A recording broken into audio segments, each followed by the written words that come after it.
Comment faire évoluer ses process de production pour réduire sa facture énergétique et son impact carbone?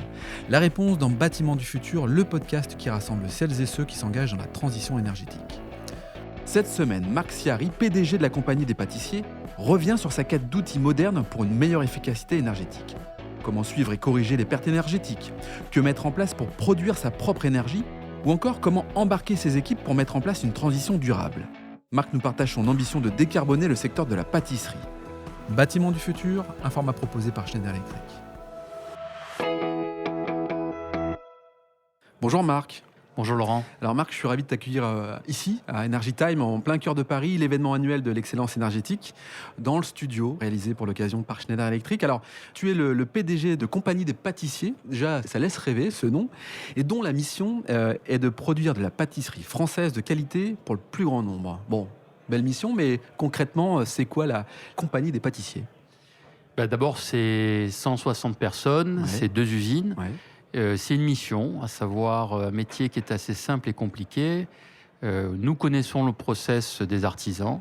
Ouais. Nous devons le reproduire dans une usine. Donc nous devons avoir des outils, des machines polyvalentes qui nous permettent de coller à ces différentes étapes. Et la pâtisserie ne souffre aucune médiocrité. Donc on doit avoir les meilleurs ingrédients et essayer de faire les meilleurs produits. Oui, compliqué parce que j'imagine que tu industrialises en fait le volume et que par conséquent, c'est plus compliqué que de faire un volume réduit fait par 2-3 pâtissiers, c'est ça? Nous sommes dans un processus continu. Nous avons des recettes de MOF, des recettes de grands pâtissiers, Ouais.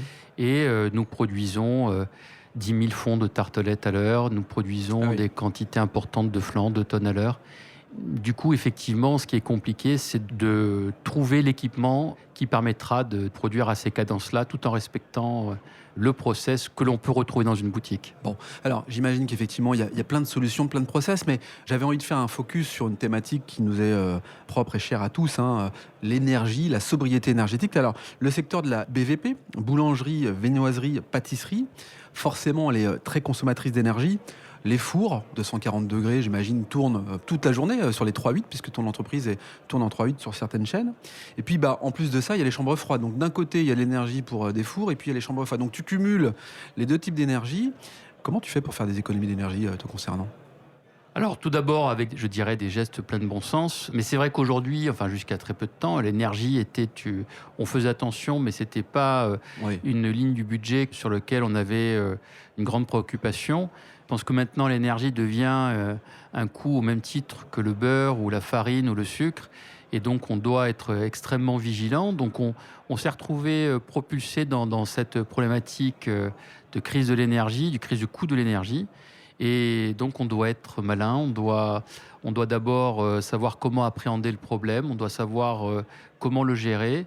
Quels outils sont à disposition des industriels en termes de prédictifs, en termes de, je dirais, de suivi de cette consommation énergétique. Et bien évidemment, avoir tout simplement l'anticipation de mettre des outils modernes ou des machines modernes qui nous permettent de moins consommer. Si effectivement je suis aujourd'hui sur ce salon, c'est à la recherche de solutions, à la recherche, quoi. Absolument, à la recherche aussi d'une méthodologie, parce qu'en fait, cette question énergétique, au travers, je dirais, de normes ISO 50001, au travers de différents logiciels, comment faire cohabiter tout ça dans un ensemble harmonieux de pilotage et de gestion de ce coût énergétique qui devient extrêmement important. Et qui concerne en plus tes collaborateurs, parce que tu l'évoquais, la norme 50001. On a interviewé ce matin la représentante de la FNOR sur ce sujet-là principalement, qui dit en gros, la sobriété énergétique, ça se décrète ok, mais enfin, c'est surtout de la méthodologie, quoi. C'est un accompagnement et des process qui sont à mettre en place. Ça répond à la fois aux enjeux financiers et environnementaux, mais au bout de la chaîne, quand même, évidemment... les bonnes pratiques pour économiser un peu d'énergie par-ci, par-là. Mais ça ne va pas empêcher à ce que la facture flambe et par conséquent les prix à la vente également. Je pense qu'effectivement, il faut un plan global qui doit effectivement comporter plusieurs actions pour avoir une cohérence et être efficace. Après, c'est vrai qu'aujourd'hui, le coût énergétique a tellement augmenté qu'il est impossible de faire autrement que de le répercuter sur les prix de vente. Oui. D'où, ça c'est la mesure rapide à mettre en place, mais surtout, on l'évoquait tout à l'heure, le côté visionnaire d'adapter, et c'est ta présence sur Energytime, d'aller chercher des solutions. Quelles sont les 2-3 solutions que tu as pu déjà identifier sur cet environnement, sur ce salon ? Tout d'abord, être capable de piloter, je dirais, toutes les machines qui sont dans une usine. Ouais. Nous avons des chambres froides à moins 21 degrés, nous avons des surgélateurs qui surgèlent à moins 35, moins 40 degrés, nous avons des labos d'une grande surface.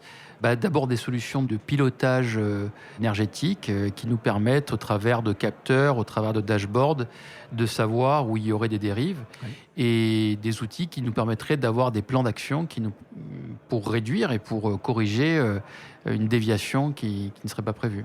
Alors, on parle aussi souvent de finalement produire sa propre énergie près de chez soi, à base d'un mix énergétique. Comment une société comme la tienne prend en compte finalement cette vision de produire à proximité de chez soi sa propre énergie ? Tu as pensé à ça ?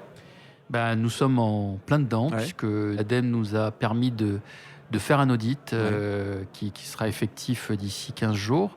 Oui, non, je désire produire une partie de notre consommation d'énergie au travers des différents outils que l'on peut avoir, les panneaux photovoltaïques, les chaudières à bois. Alors, peut-être pas hydrogène tout de suite, mais les chaudières à bois pour remplacer le gaz, du biogaz ou effectivement des pompes à chaleur qui nous permettent déjà de couvrir une partie de nos besoins. Oui, donc le mix énergétique tel qu'on l'entend.